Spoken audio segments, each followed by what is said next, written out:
दिलीपवसे पाटील आमचे शिर्डीचे आणि कैलासराव पाटील आमचे अध्यक्ष औरंगाबाद जिल्ह्याचे राष्ट्रवादीचे, तसंच मारुती साळवे माजी सभापती जिल्हा परिषद औरंगाबाद, पत्रकार मित्र बंधू वगैरे, आज दर आठवड्याला गुरुवारी आमची जी माझा वेळ असतो सकाळचा 7 ते 12 पर्यंत आपल्या पक्षाच्या कामाच्या करता, तर मागे मी शिर्डी वगैरेच्या दौऱ्यावर असताना दिलीपवसे पाटील साहेब आम्ही सगळेच जण होतो, आशुतोष काळे वगैरे, त्यावेळेस आम्ही सगळ्यांनी ताराचंद मोस्के पाटलांना विनंती केलेली होती.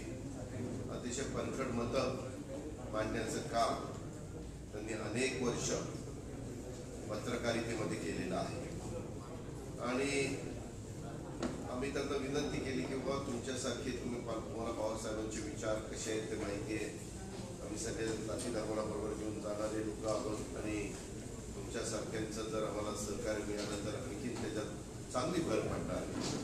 तर त्यांनी दिलीपवसे पाटील साहेब मला आमच्या शब्दाला मान दिला आणि त्यांनी आज पक्षामध्ये प्रवेश केला. मी त्यांचं राष्ट्रवादी काँग्रेस पक्षाच्या तर्फे मनापासून स्वागत करतो. तसंच आमचे माजी सभापती जिल्हा परिषद औरंगाबादचे मारुती साळवे यांनी पण राष्ट्रवादी काँग्रेस पक्षामध्ये आज प्रवेश केलेला. निश्चितपणे दोन्ही भागामध्ये राष्ट्रवादी काँग्रेस पार्टीची ताकद वाढण्याच्या करता यांच्या प्रवेशामुळं मदतच होणार आहे आणि आम्ही सगळेजण मिळून उद्याच्या स्थानिक स्वराज्य संस्था असतील किंवा कुठल्याही प्रकारच्या निवडणुका असतील त्याच्यातून पक्षाचे विचार, पक्षाची ध्येय धोरणं शेवटपर्यंतच्या माणसापर्यंत पोहोचवण्याचं काम पवारसाहेबांच्या सारख्या राष्ट्रीय नेत्याच्या मार्गदर्शनाखाली जयंत पाटील साहेब आणि इतर मान्यवरांच्या मदतीनं त्या ठिकाणी करत राहू आणि म्हणून त्या दोघांचं त्यांच्यावर आलेल्या इतरही सहकार्याचं मी मनापासून स्वागत करतो. आज एक दुसरा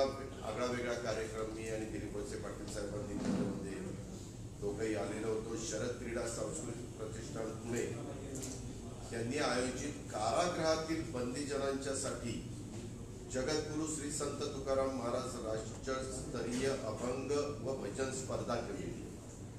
साधारण 40 दिवसाचा दौरा आहे. आत्ताच आम्ही त्यांना झेंडा दाखवून त्यांनी इथनं प्रयाण केलंय आणि हे सगळं करत असताना 27 जेलमध्ये जाऊन ते त्या ठिकाणी काही जणांना भेटणार आहेत. या कार्यक्रमाच्या बाबतीमध्ये 3 मोठे करंडक ठेवलेले आहेत स्पर्धेच्या विजेत्यांच्या करता. ज्ञानोबा तुकोबा महाकरंडक एक आहे, राष्ट्रसंत तुकडोजी महाराज महाकरंडक एक आहे आणि संत शेख मोहम्मद महाराज महाकरंडक याचाही अनावरण आम्ही केलं. अतिशय आकर्षक अशा प्रकारचे करंडक ते ठेवलेले आहेत आणि हा एक अत्यंत चांगला आणि लोकोपयोगी असा उपक्रम आयोजित केल्याबद्दल मी लक्ष्मीकांत खाबिया यांचंही कौतुक केलं. गृह प्रशासनाचं, गृह विभागाचं पण मी अभिनंदन केलेलं आहे आणि अभंग भजन स्पर्धा राज्यस्तरीयवरची यशस्वी व्हावी अशाही प्रकारच्या शुभेच्छा मी आणि दिलीपवसे पाटलांनी दिला.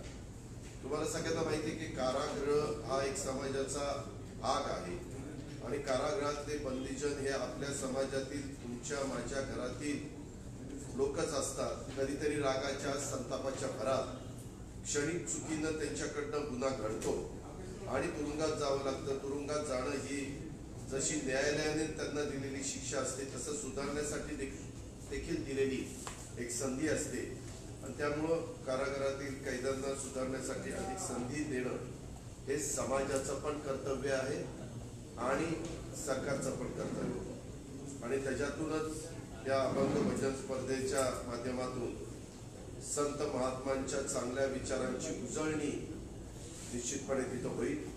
बंदीजनांच्या कलागुणांना वाव देखील तिथं देता येईल. त्यांच्या मनातले वाईट विचार या निमित्तानं आपल्याला दूर करता येईल. चांगल्या विचाराच्या दिशेनं त्या सगळ्यांची वाटचाल सुरू होईल आणि या स्पर्धेमुळं त्यांच्या कारागृहातलं वास्तव्य हे थोडंसं वेगळ्या प्रकारे व्हायला मदत होईल असा मला विश्वास आहे आणि याच्यातून कारागृहातील जे शिक्षा झालेले लोक आहेत त्यांनी आपली शिक्षा पूर्ण करून बाहेर येतील त्यावेळी त्यांना समाजात मानानं जगता आलं पाहिजे, समाजाने त्यांना स्वीकारलं पाहिजे कालच तशा पद्धतीनं सर्वोच्च न्यायालयाने माजी पंतप्रधान राजीव गांधी यांची हत्या प्रकरणातला मारेकरी A.G.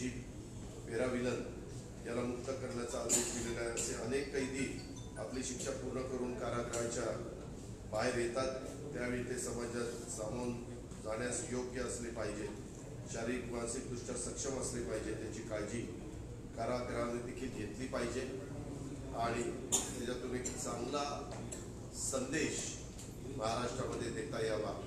आज आमच्या शरद क्रीडा सांस्कृतिक प्रतिष्ठानच्या लक्ष्मीकांत खाबिया त्यांच्या सगळ्या टीमचा प्रयत्न आहे आणि तो एक छोटासा कार्यक्रम आम्ही आज इथं घेतलेला आहे। आज हे सगळे प्रवेश झाल्यानंतर आपल्या सगळ्या पत्रकारांना मित्रांना माहिती आहे की काल मध्य प्रदेशमध्ये OBC आरक्षणासह निवडणुका घ्यायला सुप्रीम कोर्टाने परवानगी दिलेली आहे आणि त्याबद्दल महाराष्ट्रातही हा निर्णय लागू होईल का याच्याबद्दल आमचा प्रयत्न लगेचच तो निकाल आल्या सुरू झाला। आम्ही संबंधित अधिकाऱ्यांशी बोललो। ॲडव्होकेट जनरल त्यांच्या वडिलांचं वर्षश्राद्ध असल्यामुळं काल सोलापूरला गेलेले होते, परंतु तिकडनं आल्यानंतर आम्ही मुख्यमंत्री जरूर त्यांच्याशी पण बोलणार आहोत। विधी व न्याय खात्याशी पण आम्ही चर्चा केली, ग्रामविकास खात्याशी पण चर्चा केलेली आहे की बाबा निकाल हा आला तर त्या संदर्भामध्ये आपल्याला पण आमची सरकारची सगळ्यांची इच्छा हीच आहे, नुसती सरकारची नाही सर्व पक्षांची इच्छा आहे। कारण तुम्हाला माहिती आहे की ग्रामविकास आणि नगरविकास खात्याची बिलं जी आणलेली होती कायदा करण्याच्या करता त्याला एकमताने सर्वांनी पाठिंबा दिला। त्याच्यात राजकारण न येता जसं SC ST ला प्रतिनिधित्व मिळालं पाहिजे तसं OBC वर्गाला पण प्रतिनिधित्व मिळालं पाहिजे, तो त्यांचा हक्क आहे, तो त्यांचा अधिकार आहे आणि म्हणून आपण तो प्रयत्न मनापासून करत आलेलो आहोत। त्याच्यात निकाल लागल्यानंतर वेगवेगळ्या प्रकारच्या बातम्या येतात। निकाल जर मध्य प्रदेश सारखा लागला असता तर सगळेच म्हणले असते आम्ही सगळ्यांनीच प्रयत्न केला, एकमताने प्रयत्न केला म्हणून झालं, पण निकाल थोडासा वेगळा लागला की याच्यात सरकार कमी पडलं वगैरे अशा प्रकारचे आरोप होतात। पण या संदर्भामध्ये आम्ही जी एक कमिटी केलेली आहे पाटील यांच्या अध्यक्षतेखाली, त्यांचंही काम चालू आहे आणि त्याच्यातून ज्यावेळेस त्यांचा अहवाल येईल तो अहवाल आल्यानंतर आम्ही जसं मध्य प्रदेश सरकार देखील पुन्हा सुप्रीम कोर्टामध्ये गेलं आणि सुप्रीम कोर्टाने तो निकाल दिला। आता सुप्रीम कोर्टाने काय निकाल द्यायचा हा त्यांचा अधिकार आहे, परंतु आम्ही त्याच धर्तीवर आमचं जूनमध्ये हे सगळं कामकाज संपलं, पाहिया कमिटीचा रिपोर्ट आला की त्या संदर्भामध्ये आम्ही तिथं ते म्हणणं मांडणार आहे आणि मध्य प्रदेशच्या धर्तीवर महाराष्ट्रामध्ये देखील 50%च्या पुढं जागा आरक्षित न जाऊन देता SC STच्या तिथं असणारं आरक्षण आणि मधल्या ज्या जागा राहतील 50%पर्यंत पोहोचवण्याच्या बद्दलच्या तिथं OBCना त्या प्रमाणामध्ये प्रतिनिधित्व मिळावं असा आमचा सगळ्यांचा प्रयत्न राहणार आहे आणि तशा प्रकारे आम्ही कामाला पण सुरुवात त्या ठिकाणी केलेली आहे। त्याच्यात आमचं ज्या अधिकाऱ्यांशी बोलणं व्हायला पाहिजे होतं त्या अधिकाऱ्यांशी पण काल निकाल आलेला बोलणंही झालेलं आहे, ते पण सगळे सकारात्मक वाटलेले आहेत आणि बघू प्रयत्न करणं आपल्या हातात असतं, प्रयत्नांती परमेश्वर असं आपण म्हणतो, त्या पद्धतीने होईल अशी अपेक्षा आहे। दादा हा बोला। जो वारंवार तो इम्पेरिकल डाटा इम्पेरिकल डाटा दिला म्हणून झालं असं जो आरोप केला जातोय त्याच्यावर काय म्हणणं आहे? त्याच्यावर हेच म्हणणं आहे इम्पेरिकल डाटा गोळा करण्याच्या करताच आपण पाटील यांचं अध्यक्षतेखाली ती समिती नेमलेली आहे। इम्पेरिकल डाटाच्या बद्दल आम्ही काय मध्य प्रदेशने सादर केलं तेही बघितलं, त्यांनी या स्थानिक स्वराज्य संस्थांच्या मध्ये जी आरक्षण होती कुठल्या नगरपंचायतीला किती होतं, नगरपालिकेत जिल्हा परिषद तालुका पंचायत महानगरपालिकेत किती होतं त्याचा सगळा डाटा दिला। तोही संपूर्ण डाटा आपण पुरवण्याचं काम हे इम्पेरिकल डाटा तयार करण्याच्या करता किंवा त्याच्यामध्ये पाटील यांचा अभ्यास खूप आहे, कारण त्यांनी केंद्र सरकारच्या स्तरावर पण या क्षेत्रामध्ये काम केलेलं आपल्या सगळ्यांच्या स्मरणात असेल आणि त्यामुळे त्यांचा प्रयत्न चालू आहे। आपल्याला कुठल्याही परिस्थितीमध्ये आम्ही शेवटपर्यंत OBC समाजाला त्यांच्या प्रतिनिधित्व येणाऱ्या स्थानिक स्वराज्य संस्थांच्या मध्ये मिळालं पाहिजे अशा प्रकारचा मनापासूनचा प्रयत्न राज्य सरकारचा चाललेला आहे आणि आम्ही त्या निवडणुका जोपर्यंत मतदान येत नाही तोपर्यंत आम्ही आमचा प्रयत्न चालू किंवा मतदानापेक्षा फॉर्मची प्रक्रिया भरण्याची मुदत संपत नाही तोपर्यंत आमचा प्रयत्न चालूच भाजपने जो आरोप केला आहे की ओबीसी जे आहे ओबीसीचा आरक्षणाची हत्या झालेली आहे आणि त्यामुळे महाविकास आघाडीने राजीनामा द्यावा. मी आपल्याला सगळ्यांना सांगितलं ना, सभागृहामध्ये तुम्ही सगळ्यांनी पत्रकार मित्रांनी बघितलं ना, खालच्या सभागृहात वरच्या सभागृहामध्ये तिला एकमताने पास झाली. सगळ्यांनी मिळून चर्चा केली, सर्वपक्षीय चर्चा झाली, त्याच्यात वेगवेगळ्यांची वेगवेगळी मतं आली, वेगवेगळे विचार आले. त्याच्यातूनच पुढं न राजकारण आणतात तातडीनं उद्धव ठाकरे साहेबांच्या नेतृत्वाखाली कारवाई झाल्या आणि हे सगळं बिल पास झाल्यानंतर राज्यपाल महोदयांनी पण ताबडतोब त्या अध्यादेशावर त्या बिलावर सही केली आणि तो आपण प्रत्यक्षात आचरणात आणला. आजही सुप्रीम कोर्टाने तो हे ठरवलेलं नाही एकादेशी किंवा असं काही ठरवलेलं नाही. त्यांनी बोलताना सांगितलं की या प्रमाणामध्ये पुढच्या निवडणुका घ्याव्या. आमचं म्हणणं आहे की आत्ताच्या निवडणुका होणाऱ्या ज्या प्रकारे आता मध्य प्रदेशचं घडलेलं आहे तशाच पद्धतीनं महाराष्ट्राला पण इम्पिरिकल डाटा वगैरे जे न्याय व्यवस्थेला पाहिजे त्या सगळ्या गोष्टी तिथं सादर केल्यानंतर चांगल्यातले चांगले वकील देऊन कसं आपली बाजू प्रभावीपणे मांडून ओबीसी वर्गाला प्रतिनिधित्व मिळण्याच्या करता प्रयत्न करता येईल तो सगळं काम आम्ही करतो.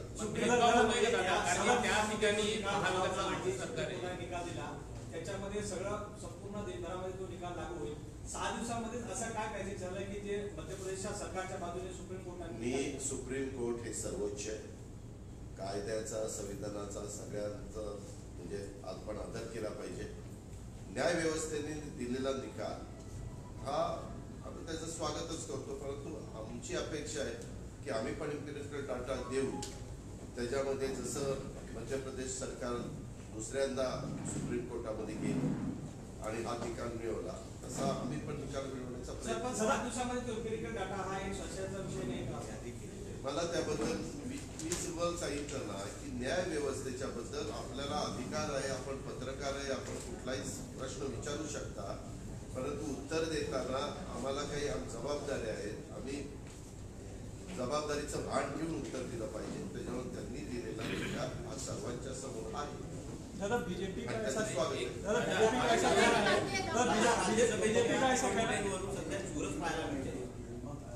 राज्यसभेच्या संदर्भामध्ये मी मागे देखील सांगितलेलं आहे की 6 जागा आहेत.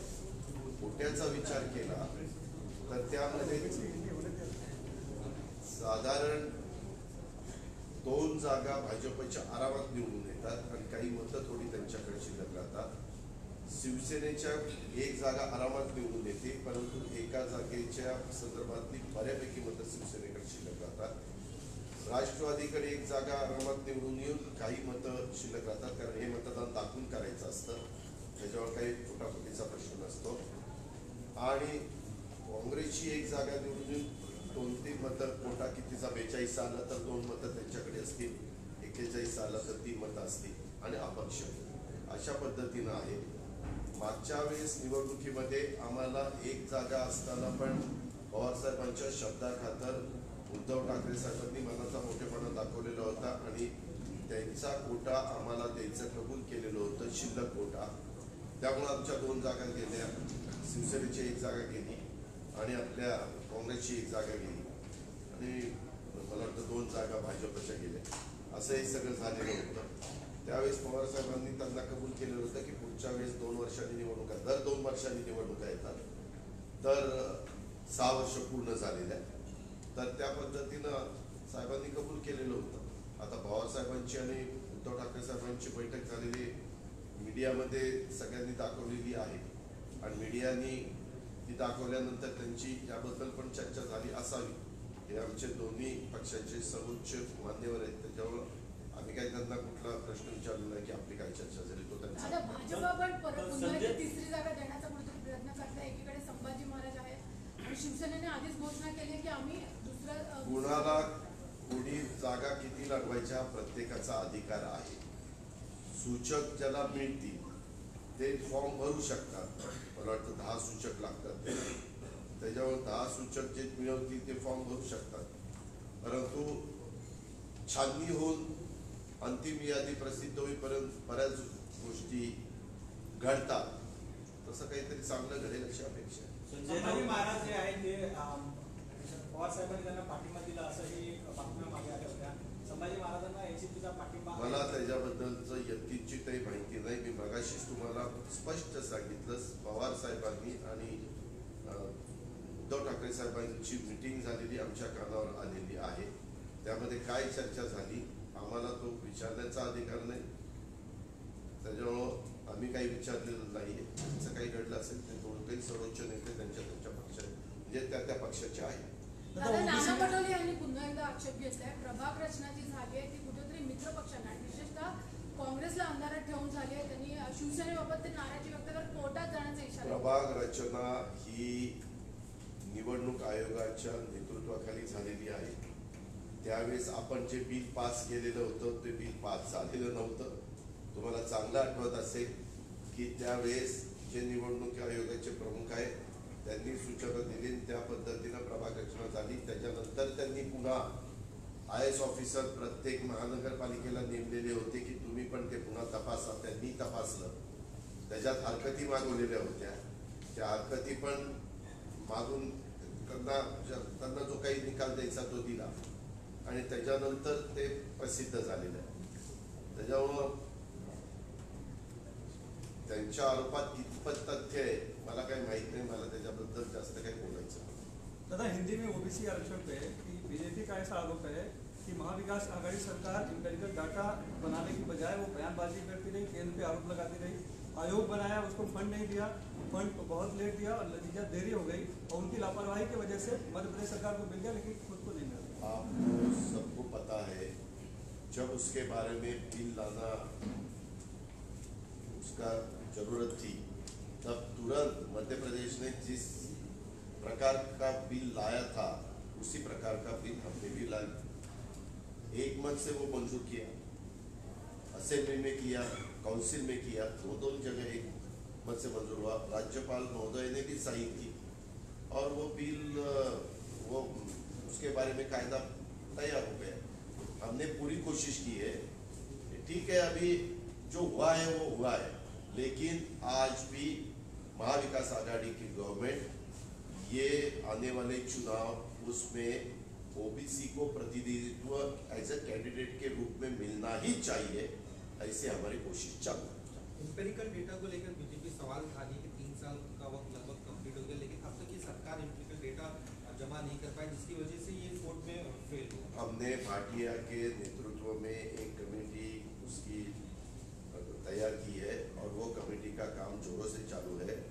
शायद जून महीने में वो एम्पिरिकल डाटा अपने को मिल सकता है. वो मिलने के बाद तुरंत हम अच्छे लॉयर को साथ बात करके एक के साथ बात करके सलाह लेके सुप्रीम कोर्ट में जाने वाले हैं.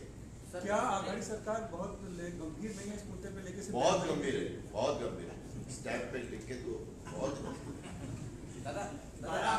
राज्यसभा चुनाव को क्या हुआ है आज वो डिसीजन ऐसा नहीं आया आता और मध्य प्रदेश को जैसा डिसीजन मिला वैसा हमें भी मिलता तो हम सबने मिलके ये किया.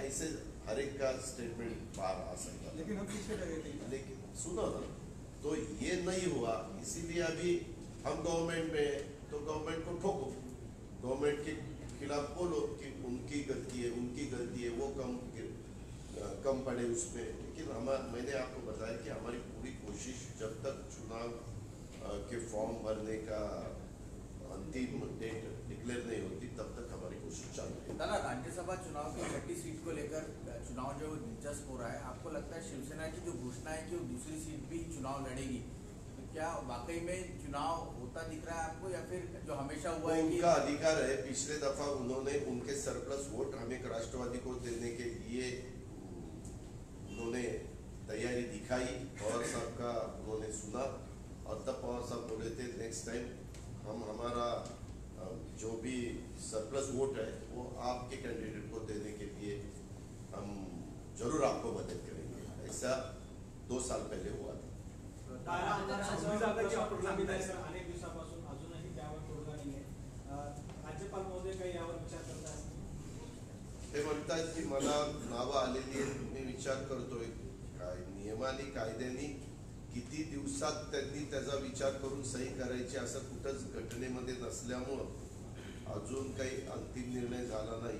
पण आमची ज्यावेळेस कुठल्या कार्यक्रमाच्या निमित्ताने भेट होती, कधी गव्हर्नर हाऊसला भेट होती, त्यावेळेस बोलताना पॉझिटिव्ह बोलतात, अरे करेंगे करेंगे अजित जी क्यों फिक्र करते हो, करेंगे.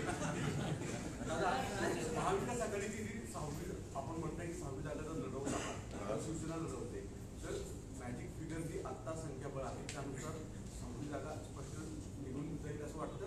तुमचा राजकीय अनुभव काय? मी आपल्याला सांगतो की राज्यसभेची निवडणूक आहे. आपला प्रश्न जर विधान परिषदेची निवडणूक असती, आमदार निवडून देण्याची जी प्रक्रिया आहे ती, त्याच्यात गुप्त मतदान असतं, त्याच्यात कळत नाही आतमध्ये कुणी कुठं मतदान केलं.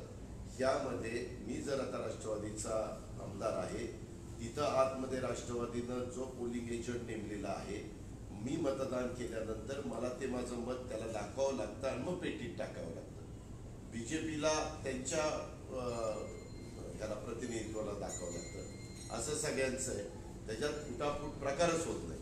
बाद प्रकार व्हायचा प्रश्नच नाही, कारण मत दाखवूनच टाकायचं आहे. अपक्ष आकडेवारी आहे त्या आधारावर 6वी जागा स्पष्ट तुमच्या मदतीने निघेल असं वाटतं.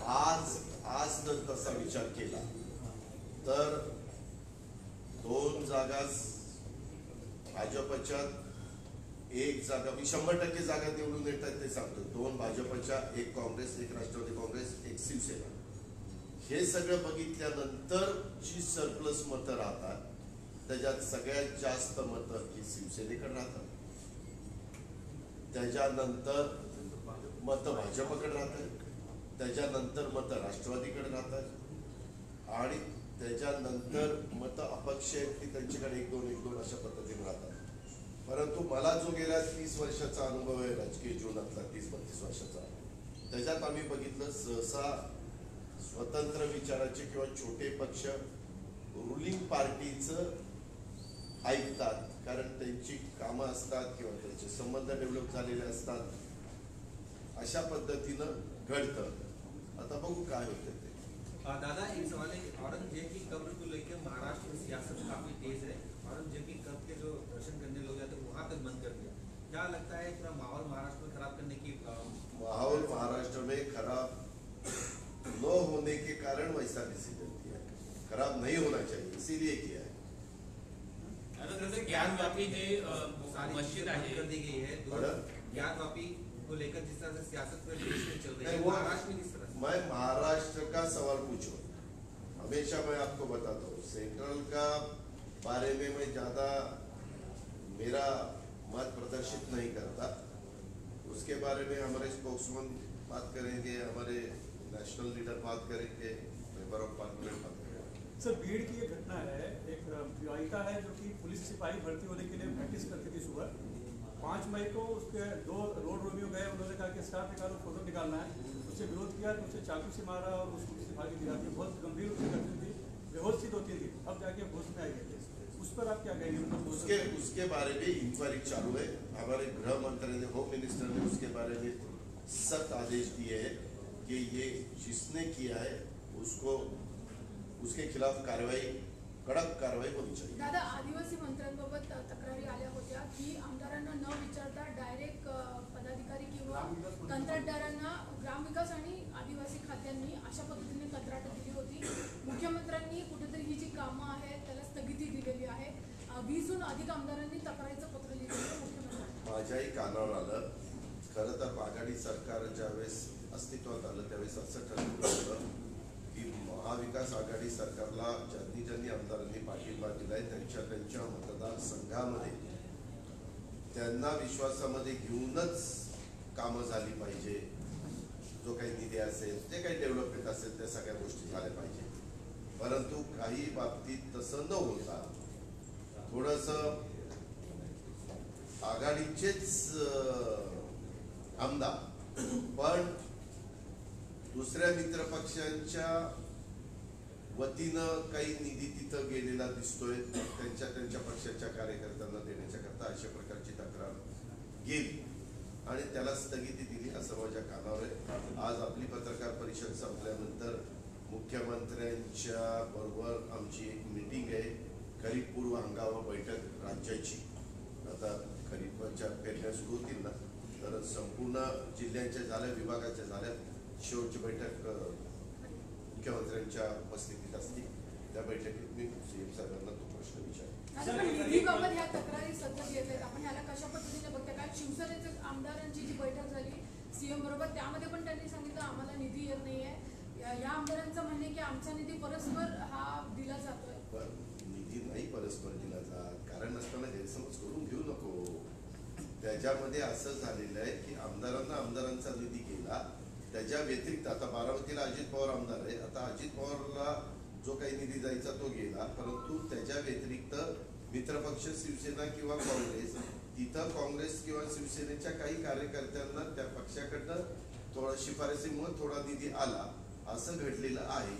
तर ते दुरुस्त करण्याची गरज आहे, कारण ठरलेलं होतं की त्या आमदाराला डिस्टर्ब न करता तिथं काम करायचं. कारण आम्ही सगळे मिळून किती जण आहोत तसा विचार केला तर समजा 170 झाला किंवा 175 झाला, पण बाकीचे तर 113 मतदारसंघ आहेत ना, ज्याला निधी द्यायचा त्यांनी मग तिथं काय पक्ष वाढवायचा तो वाढवा ना, म्हणजे मग या तक्रारी पण येणार नाही.